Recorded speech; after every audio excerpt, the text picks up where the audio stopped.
Hi friends, today we're going to do my less than 10-minute writing exercise that will improve your writing by expanding your vocabulary. I've selected 3 words for us to play around with our writing.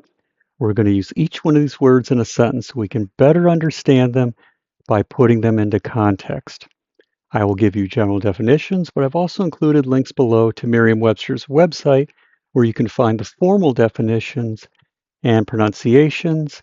I've also included my sample sentences below. All right, today's 3 words I've selected are Donnybrook, ever-changing, and stipulate. Donnybrook, ever-changing, and stipulated. All right, let's get started here with Donnybrook. And Donnybrook is a noun, a word that represents a person, place, or a thing, and it means a brawl or a fight. All right, let's see what kind of sentence we could use Donnybrook in. The Donnybrook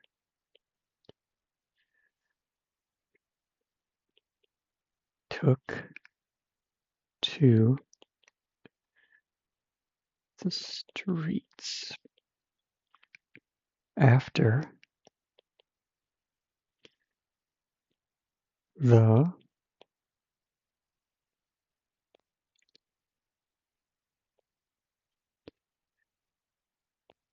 bartender kicked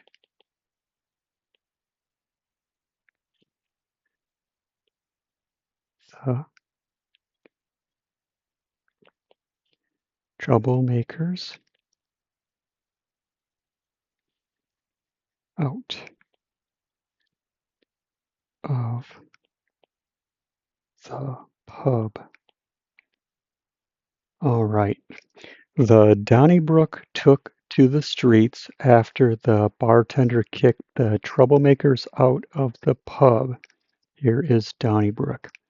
So you can imagine you got maybe 2 guys or whatever, or it could be women, it could be whoever, that are arguing in this bar. They get removed out of the bar, and anyway, they start fighting in the streets. The Donnybrook took to the streets after the bartender, you know, had them removed from the bar. So that's Donnybrook. Donnybrook is again means a brawl or a fight. Okay, let's move on to ever-changing. And ever-changing is one of those hyphenated words, interesting word.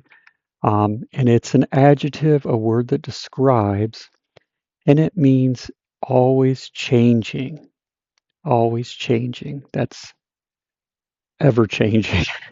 Okay, let's use ever-changing in a sentence and see what we come up with. Okay, the elderly sometimes struggle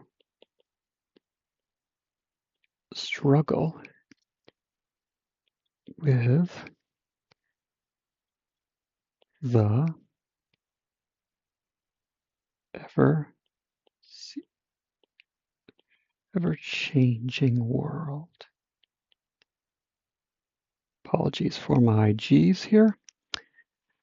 The elderly sometimes struggle with the ever-changing world. Here is ever-changing, and ever-changing is describing world. And all of us who have grandparents or know older people, that means elderly or older people. And, you know, I remember my grandparents and even my dad kind of struggled with technology and all these different new changes in what's happening in the world, and things just seem to be going faster and faster and accelerating as time goes on.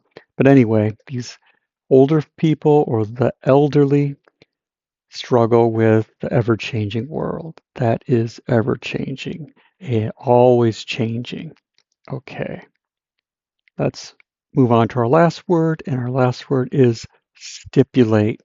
And stipulate is a verb, an action word, and it means to specify a condition. All right. Let's see what how we can use stipulate in a sentence. The store manager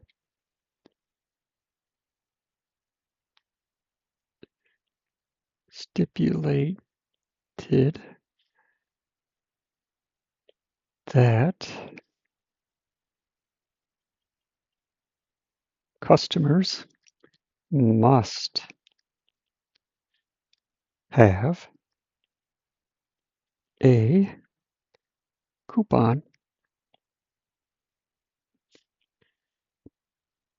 in order to get the discount.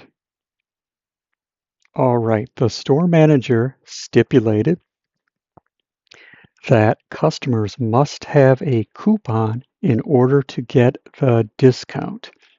So you can imagine going to the store.